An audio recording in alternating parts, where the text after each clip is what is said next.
welcome back to my channel. My name is Yonela Kiliwe. Thank you so much for joining us again in this installment. Today I am not even doing the preliminaries. I'm so excited. Today I'm joined by, I would say, my friend, my mentor. He does not know. He does not know, and I've known this gentleman for over 5 years, and he's contributed greatly into my professional development as well. And over to you, Mr. Mokoena. Please introduce yourself to our audience.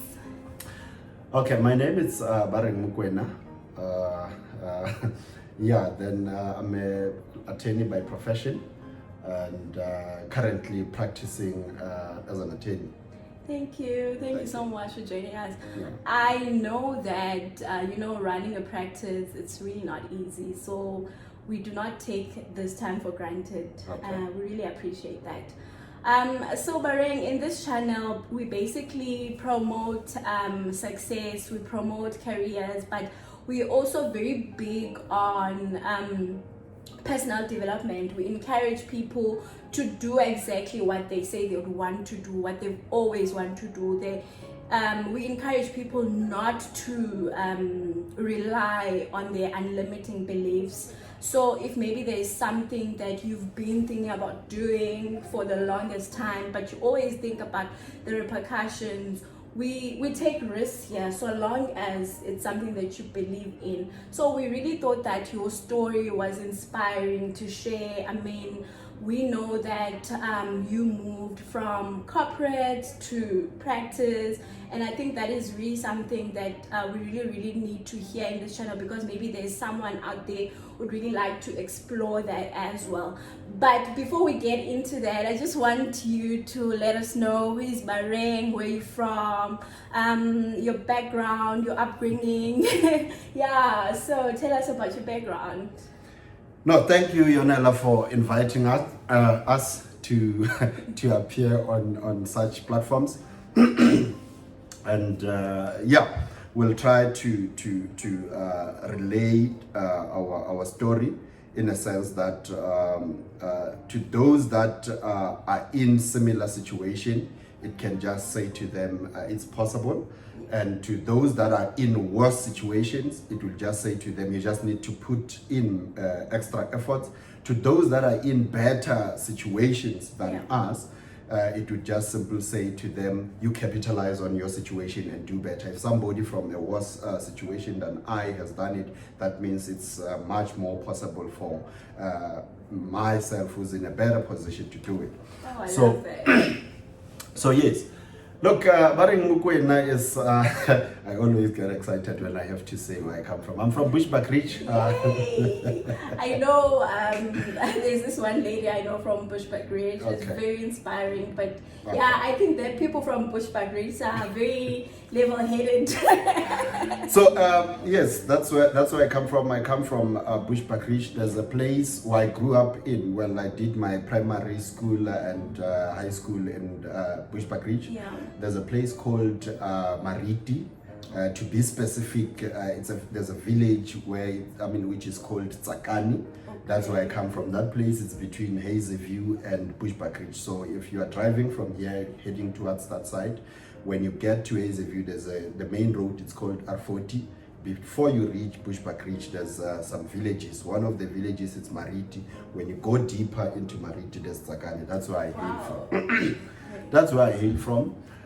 It's a village. It's a village, and you can expect anything that happens in the village. It's the struggle. There's few people to inspire you to do good things. People resort to all sorts of destructive roots like criminalities and other people, but recently people are trying to progress, to do positive things, to become better people in society. So that's where I hail from. And in terms of my family, I have 3 siblings. I'm the third born. There's my older sister, my older brother, and then myself and my younger brother. Well, we children of the late Director Mokoena. Wow. And well, we were raised by let me say my sister, myself, and my older brother. We were raised by my grandmother. My younger brother, when my mother passed on in 1993, was 3 Very years. young. Yes. So when she passed on, she had twins, which is my younger brother and the twin sister, who passed on together. Well, just shortly after my mother's passing, she passed on as well. So my younger brother, when my mother passed on, he was still very young. And they were fathered by some successful men around the area where we come from.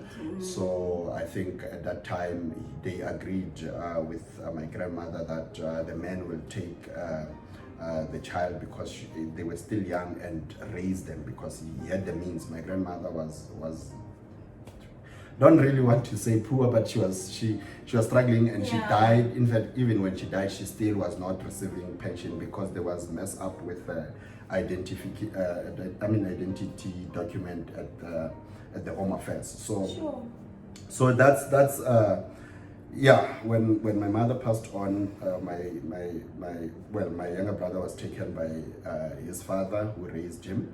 And us, myself, my older brother, and my sister, we remained with my grandmother. She did her best to raise us. And what values did you live by? I mean, being raised by a grandmother, I'm sure that it must have been something so special. So what would you say were the core values that you guys lived by during that time?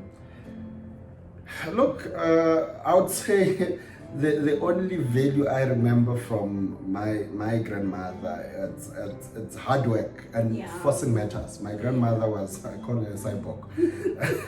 she was just, I think she forced matters as much as I said, she was not getting social grant or the elderly grant. Yes. She was just this person who was trying by all means to make things possible for herself. She was cultivating things in the yard. She didn't really have a big farm, but she had a big yard in the villages. She would cultivate sweet potatoes. She would cultivate mealies, cassava, and all those things. And there were a lot of bananas in the yard. In fact, you couldn't see my grandmother's house when you're coming from a distance.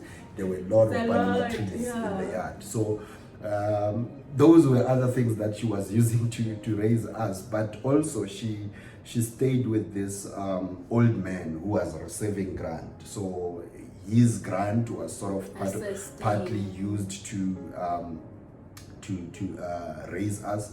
And my uncle, my aunts, two of my aunts were working. They were also now and then assisting in terms of buying grocery, whatever the basics that we needed in the house. As much as, look, when I was growing up, I never knew that we were poor. And look, before I knew better, and I don't really look at other people as poor, but I can say I believe that the word poor is crippling. You don't say to somebody poor, because the moment you say somebody is poor, if they accept that, they tend to live in that condition and not do anything. I think somebody might be in a not so favorable condition, but they can change that if they do things to try and change that. Oh, I love that. So when I grew up, I never really, and look, this is me before I knew better, before I have beliefs that you cannot really say somebody's poor. I thought other people, there were some families where we come from, I thought they were poor. And I would look at them as like that. But as much as we come from such a background, I don't remember sleeping or going to bed without eating. We would eat not so nice things. We would eat greenery fetched from the garden. But you were happy. But there would be always a man. I never, I would be lying, and in fact, I guess my grandmother would be very angry with me because I've never went to bed hungry or without eating. But would eat not so, as I said. And she had a lot of chicken, but she would just keep it there. And for special occasions. Yeah, now and then she would slaughter, and now and then she would take the eggs from there. But she didn't really do it constantly. She didn't now and then kill a chicken. Yeah. Those chickens were there. They should lay eggs.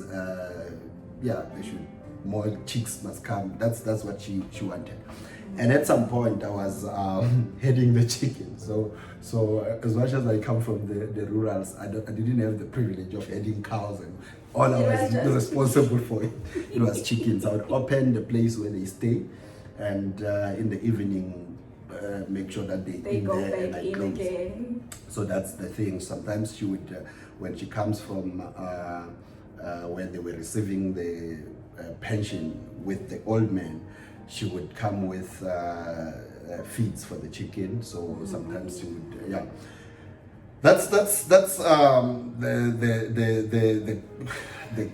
environment which I grew up in, and I would say from there, what I would see is, and now maybe with the hindsight when I look at that, I see a lady who was who was in an unfortunate situation, but she was doing her best to raise us. She would often say she would be happy to die if we are at a certain age. She would call us Banaba Wanaka, as in children of my child. Of my child, yes. Say yes.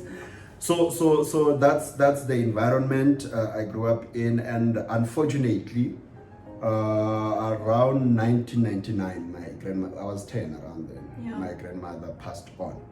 Sure. When she passed on, I hope I don't get emotional. When she passed on, there was the main house, my grandmother's place. Well, maybe let me put it in this way. When my mother passed on, she stayed in her own place, in the very same village, but far away from my grandmother's place. When she passed on, my grandmother went and demolished my mother's place and took us, because we couldn't stay there alone. She took us and brought us into a yard. We stayed there, we grew up there. When she passed on, we were staying in the main house. And the two of my, at the time when we were growing up, she had 4 children who were surviving. 3 of my aunts and my uncle. The 2 of my aunts were working, and as I said, they were now and then assisting with regard to buying basics. Yeah. And my uncle as well started working, and he would assist. And sometimes on Christmas, those would be the people who buy us clothes and stuff. Yeah. And when she passed on, she leaves us in that setup where there's the main house where one of my aunts built her house just next door, so she was staying there with her kids. And the other aunt as well had a house nearby as well.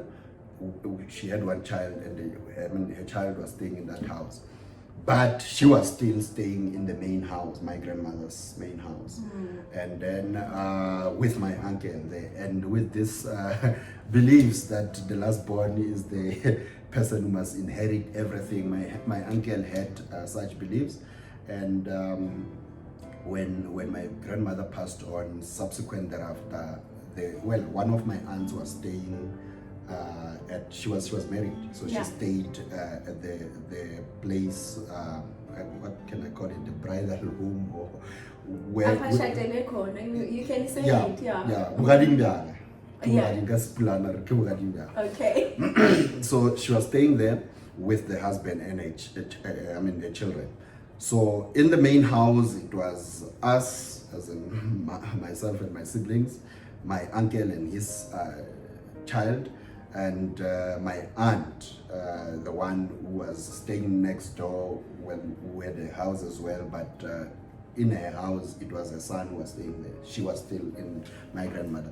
So my uncle believed it's time for him to take over everything. There was let me say altercations between them, and during the fight they broke some of the windows of the house where we were staying, and they started getting scattering. My uncle subsequently thereafter, they tried to talk and resolve the issue. He left. When he leave at that time, just after my grandmother's funeral, my older brother was taken by some family relatives who were running a funeral parlor. So they were responsible for the burial of my grandmother. Yeah. They took my older brother with promises that they could possibly assist him to study further. My older brother, by the way, he was smart. Yes, I know. Yeah. So he had matric already at that time, so they said they will assist him to study further. So when the fights happened, my older brother was not in the house. He was with those family distant relatives. It was me and my uncle's child, and my uncle had a woman who came with her own children. So it was us there. During the fight, subsequent to they fought, they tried to talk about it, resolving it. It was not possible to resolve it, and my uncle left. I was left in the house. Alone. Well, my aunts were there when he was packing. Subsequent thereafter, I stayed with one of my aunts. As I said, the one was still in my grandmother's house. Yeah. She stayed with me. She stayed. She was a sangoma. She stayed there for some time, and after some time, obviously she had to hustle, and she would go and say she's assisting a client. Yeah. And I think after, I can't really recall in terms of how many months lapsed, but shortly just after that, it was into 2000. My brother returned from wherever he was with those people. They were not your older brother. My older brother. They couldn't assist with him taking him to school and stuff, and he returned. We were there in that house with broken windows and all this. And one time, I remember my brother was trying to make a meal for us. There was this greenery that we used to fetch. You first have to crush it. Something that it's a wooden thing, man-made thing that you crush things. Yes. I'm sure you know it. I know it. In Kosa we call it this ngqusho. So you put the greenery there and you press hard until it's fine.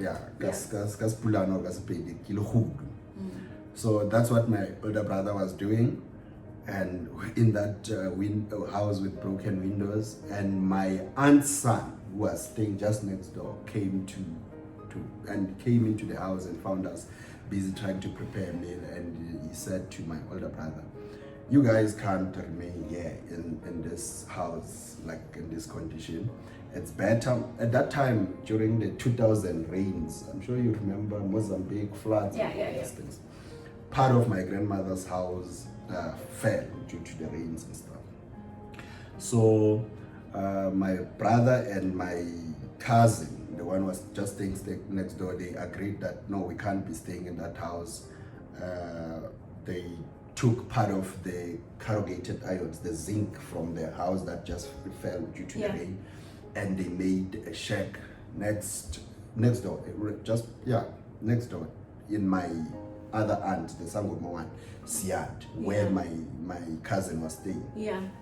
They made that shack, which myself and my older brother were going to occupy, but we would be in one yard. So we left my grandmother's house to stay with my cousin. He had a girlfriend at the time he was staying with. So we would occupy the shack, but would eat in the same place, all of us. Yeah. So yeah, look, that went on for some time. My aunt, as I said, she would go around assisting her people, her clients. And then come back. Yes, and now and then come back. So she got some people, I think they were from Joburg, and she would assist them, and they took her to Joburg, and she came back and took her son to Joburg.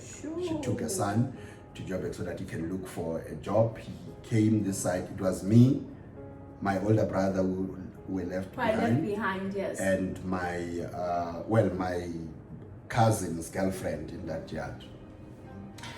So my brother tried to hustle, but nothing really of value that he could come across to be able to make me. So yeah, that's the situation. After some time, my cousin, who was in Joburg, came to fetch my older brother to say he must come to Joburg to look for employment. Opportunity. I was left with my cousin's girlfriend. We stayed there for some time.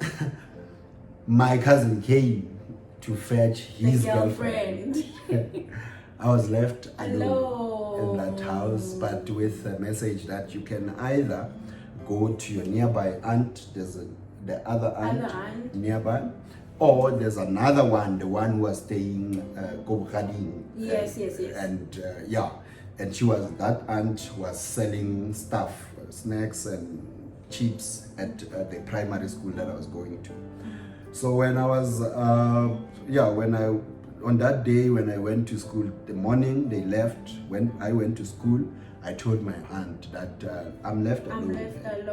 And they said I can either come stay with you or go and stay with my other aunt nearby. No, she said you can come through, you can come stay with me. Well, in the evening after school, I went to fetch whatever that I had at the time. I went to move in with my aunt. That was 2000. I think I was doing grade 4. And then I stayed with her. My brother fortunately decided he got a job at some filling station. He was at the car wash, washing cars. Then, as I told you, my brother he's still smart. But back then I think he was powerful. Within a short space of time, he was promoted to petrol attendant. Wow. And then that's when you could make a little bit better money, because amongst other things, you don't just get what you bake, you also get tips and stuff like that. So whilst I was staying with my other aunt, the youngest of my aunts, my other aunt, the Sangoma one, returned from wherever she was, and she wanted me to come back to stay with her. My aunt, the youngest one, said to me, if you go back, I won't take you again. them, when they leave you alone again, you mustn't come here. Sure. And look, I don't in any way want to portray them as bad people, because they didn't know better. I think now with my exposure and the education I have, I can forgive them for whatever things and some of the things, because they didn't know better. I don't think you can talk to a child like that. Exactly.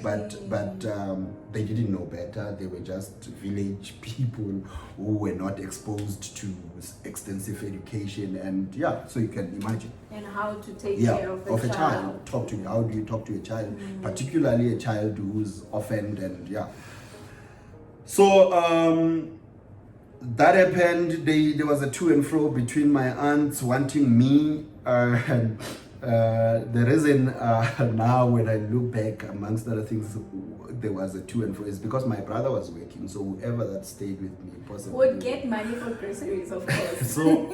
so that happened.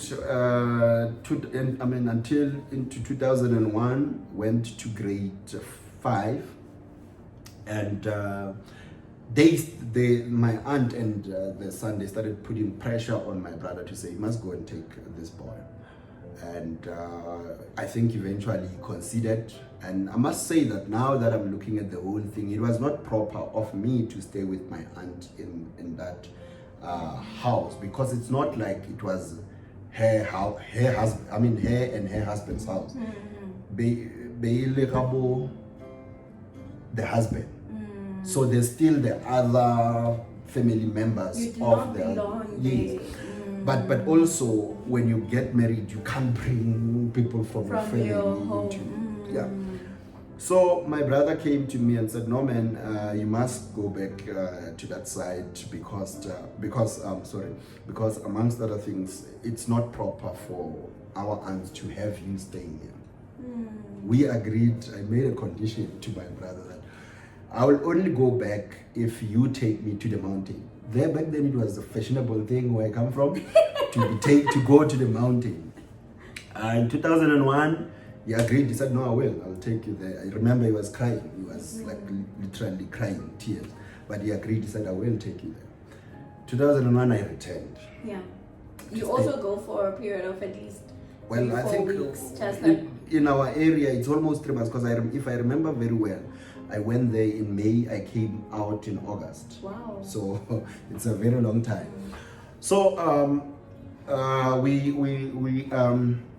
agreed with my brother. He will take me there. I returned. I went to stay with my aunt at Asangomama. And remember what my other aunt said: if you go back there, You're when not they gonna leave you come again, don't come back. Stayed with them. Well, 2000, I think I might be confusing the dates. My grandmother died in 1999. I was doing grade 4. 2000, I was doing grade 5. 2001, I was doing grade 6. That's when, 2001, that's when I went to the mountain. I came back.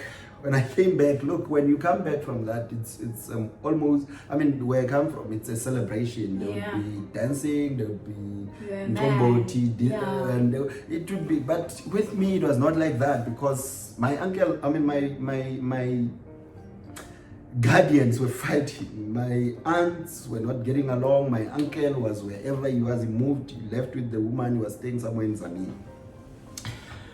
I came back. Well, when I came back, I was with my aunt's son, the one who took my brother to come to Joburg until he got a job. It was only the two of us. No celebration. We walked almost maybe 15 kilometers. I remember I'm the sort of graduate, but yeah, that was the case. We walked. I got home. No celebration. It was just me and my aunts and whatever food that was prepared, I ate.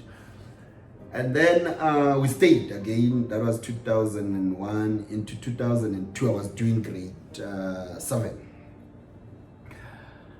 My sister, you remember I mentioned that I have an older sister. She's not really mentally fit, and she used to like boyfriends. She would go stay with this boyfriend, move to another one. So she never really full-time stay with us. She would always be moving, and maybe move to other relatives. My grandmother's sisters who were staying in a nearby village as well, she would stay with them. While staying with them, she would stay with the boyfriend, move to other relatives, her father's side, and all this thing. So, at that time, 2002, I was staying with my aunt, the Sangoma one. Again, she left to go and fend, look for whatever. Now you're gonna be left alone again. Was with my sister, but as I told you, my sister, she's not really. I remember my brother was coming home from Joburg. It was normally month end he would come back. I was sick, had flu, I think. That was 2002. He found me sleeping. And then with my sister. But as I told you, my sister is not somebody you can rely on. And because she's not fit, and Then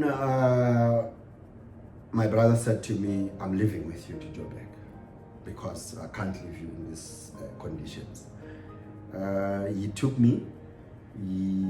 I had to drop out at grade 7. Yes. He took me, I think that was around August. He left with me to Joburg. I stayed in Deep Slot with my cousin, the one, he had a shack. Your brother. Yes, he had a shack. I stayed there. My brother was working in Four Ways at that filling station, and he would now and then visit.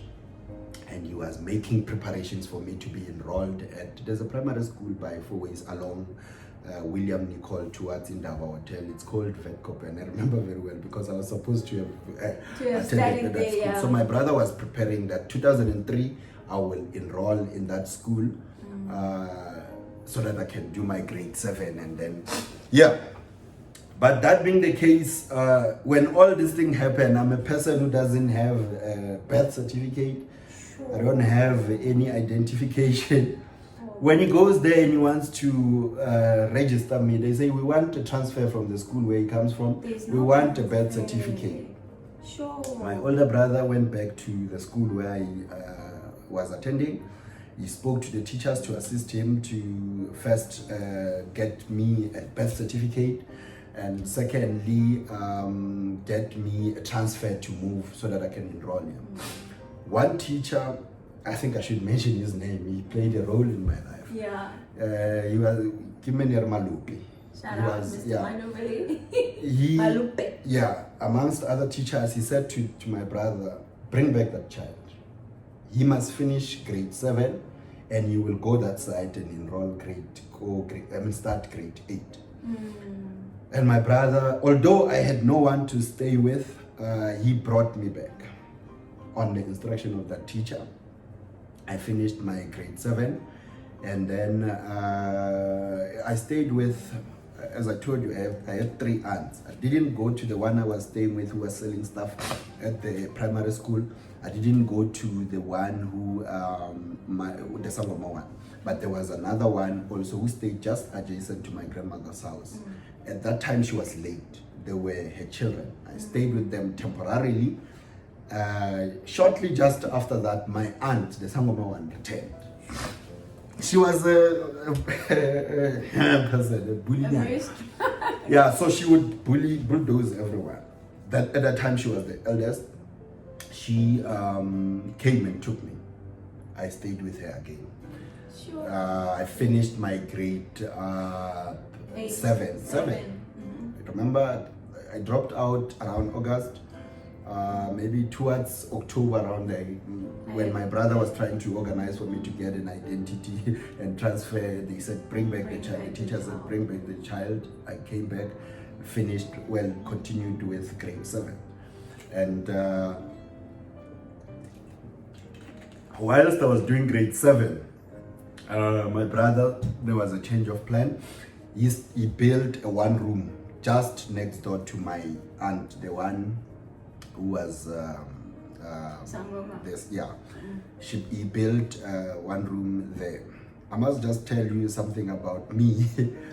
As much as I was like that, I was never a child who you can say whatever and get away with it. I don't know where does that come from, because I was in a very precarious position. But whenever they say things to me, I will stand there, stand there and say something back. Okay. And they were saying I was disrespectful, but I don't know. I guess maybe if you... So you were very assertive. You knew who you were. But say things back. Like if somebody insult me, I would say something back. So, but. You wouldn't allow anyone to I guess they say even if a dog doesn't bite, if you corner it, it will say exactly. so that you shift and it can run. So I guess that's if you're exposed to too much abuse, I don't know, you resort to defending yourself. So that's that, and as I said, the abuse part, it must be looked at as people who didn't know what they were doing. Remember, we can judge them now based on the education we have, but they never had such. So when you don't know better, you do things in the wrong way. And we cannot hold that against them. Definitely. Well, fortunately now all of them, they are late. The only surviving sibling of my mother is my uncle. So, but as I said, they didn't know better. So my brother. You stayed in the flat that your. My brother, when he just finished the 1 room, He bought, it was the thing of the time. When you're growing up, you must buy yourself a bed. He bought a bed, he bought the hardboards and the mirror and stuff like that. He put it in that one room. So I had to look after those things. So I was sleeping there. So during that whole thing, my uncle, wherever he was in Zanin, things didn't go well. He had to return back. He came back and tried to fix my grandmother's house. He was staying there. But when he comes, he came back with he has one child, but also together with the children of the woman he was staying with. Yeah. So there was one boy who was a little bit older than me, a year older than me. So when I was staying in that one room, we were sleeping in that one room together, looking after my brother's things. That was my brother's house, but he was in Joburg, so we were looking after those things. But as I told you that I was a little bit of a rebel, my responsibilities was, if after school I need to go and fetch water with a wheelbarrow and then put it in the house, and amongst other things I've done my chores. And we were fetching water in the well, in the bushes nearby. There was a well. You must sometimes you get the cows have been drinking Messed the up the dirty. You water. have to wait for it to be cleaned, then you fetch, scoop the water into 25 liter and push them home. Then I'm done for I've done my part and I can do other things. So Mary, sorry to cut you there. Growing up in that environment and in that drama, if I may put it that way, and also you mentioned earlier on that you did not have anyone to look up to. You know, there were no people in the area who would you say that, okay, I want to be like Mr. So-and-so, Yeah. Mam Ban Ban. So how did you stand firm and want to be the person that you are today? How did that dream come about? Did you even dream in that situation? Okay, well, I thought I can just finish that and get to where does the dream come from. So, yeah, maybe let me just do it in that way. So the dream part of it, let me put it in this way. It's initially I thought I want to be a truck driver. And when I look at Really? yes, primary, sub A and all these things, when they would ask us truck driver, and when I look at it, where was that coming from? My stepfather, the one who raised my grandmother, not my grandmother, my younger brother. Oh yeah, younger brother. Was a successful man.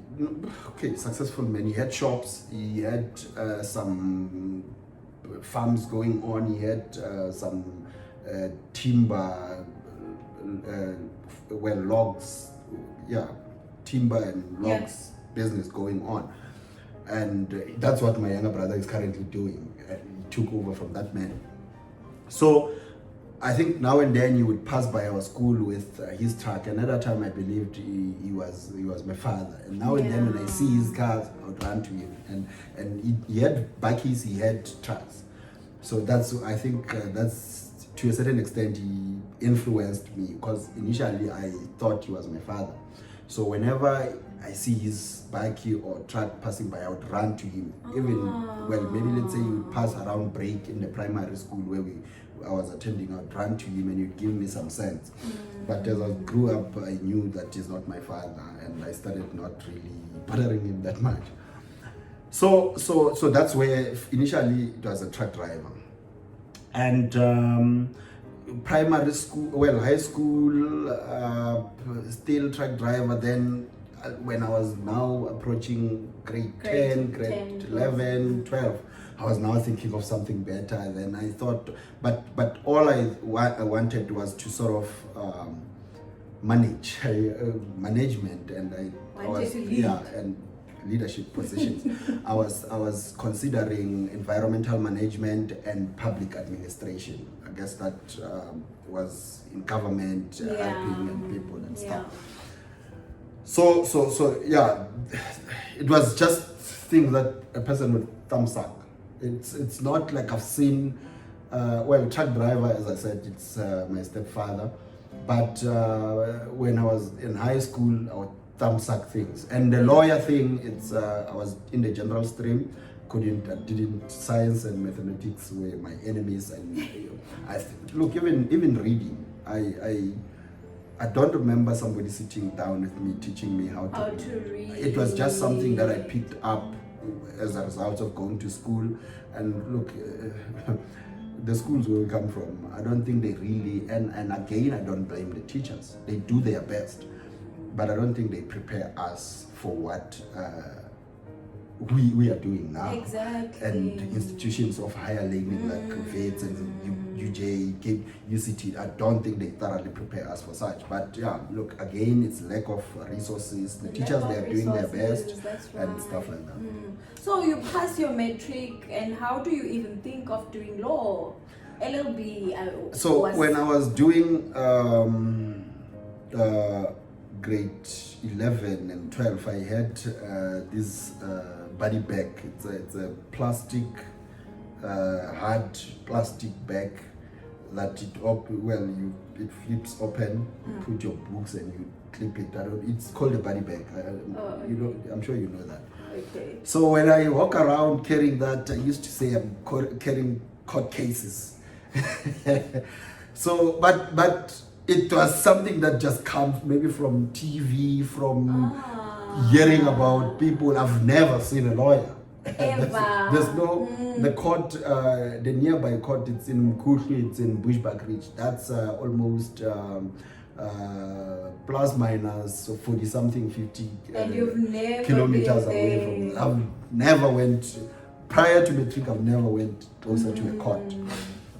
So it was just something that one just pick along the way and think of it. So yeah, that's the thing. But I think I'm now messed up in terms of just let me just conclude regarding because I ended up staying on my own in that house my brother built. As I said, my responsibilities was to fetch water, and I can't put it in the house. So one time my aunt, I fetched water, and as I told you, I was a bit of a rebel. I fetched water, she said to me, you must do the dishes. And I replied back. So she was extending your chores. Yes, I replied back, maybe it was disrespectful or it was wrong of me, but what I said is, I won't do the dishes because Makotua, the wife of your son, is that she must do the dishes. I don't know where it comes from, but look, as I told you that if a person is exposed to a lot of abuse, they tend to be rebellious. Yes. So we clashed with my aunt, and she chased me out of a house. As much as I was sleeping in my brother's house, I was still eating in her house. She chased me. I went to my brother's place. I was eating at my uncle's place for that time. My brother came back. My uncle instructed my brother that, you know what, once you have a house, you don't have a house and still eat in another yard. You must buy cooking equipment and you eat in your yard. And I think that was very proper of my uncle. Indeed, my brother did that. He bought pots and all that. He had a girlfriend at the time, which ultimately became his wife, who still stays. Who still stays with my brother even now. They have kids together. So he brought her into that one room at the time, and we stayed there. But now and then he would take her to come stay with him in Joburg. In fact, eventually she moved together with my brother in Joburg, and I was in my 2-room at the time alone, and my own boss when I was doing high school. From grade 9 till matric, I was staying alone in that 2-room. My brother would send me money every month. I'd buy groceries, and I think at that time, look, as much as I don't believe in spirits and all these things, I don't know, man, where I was getting the discipline. Because my friends were drinking alcohol. I tried alcohol, but I never enjoyed it. They were smoking. I never tried smoking. And I believe that had I did all those things, my brother was going to get tired, because the money that he was sending me I would spend it on those things and not buy food that would last me for a month. But I was disciplined. I would go to town, buy grocery, come back. Until I finished my matric, I was staying alone in that house. My brother was, my guardian, but from a distance. He was in Joburg, I was back there. So I finished my matric. As I told you, there was the confusion of law as a result of picking it up from wherever and carrying back, court cases. But I was more inclined in environmental management. So when I was doing matric, I applied to go to UCT. I applied for environmental. Why do you even think of UCT when you are in that? I just want to know, how did you even know that UCT exists? When we were approaching matric, now information you go to some the school, career guidance. you'd know about the universities. But I must also say that my friends, to a certain extent, they played a huge role. I had two close friends. One, I come with him from the primary school that I went to. The other one, we were friends even before we started going to school. So let me say my friends come from sort of a family where there's a mother and there's sort of bit of order. And they were doing well academically than I. But that the fact that I was rubbing shoulders with them, to a certain extent, I think I was trying. You were also doing well. But I never really thought of myself as being capable academically and stuff like that. So yes, when we, just to demonstrate this, when we got to grade 10, we were all in the science and mathematics class. I think they gave us a homework and I struggled to do it because there's no one. Like, I have to go home. My uncle is not Zol, he doesn't know anything about school. The next day I changed. I went to history, the general stream, because we were told at the time it's easy. Okay, unfortunately, which is not true. Yes, for that year, that was 2005, 2005. I failed grade 10. Sure. So I had to repeat grade 10. When I was repeating grade 10, there was a teacher. Again, I think this man played a huge role in my life because that's the man who made me realize I am academically capable. And I'm not in any way intending to portray him bad, but this man, corporal punishment was permissible. And at the time, yes, of course, it was. He would want an answer in the class. If you don't give him a class, he goes around beating us. If you finish beating everyone and there's no answer still, he starts from the beginning. He comes God. So, and this should not in any way be, because I think he was doing a good job. Then he gave us a homework. I think there was a book, it's titled Sponon and 16 Stories. We had to read about Sponon.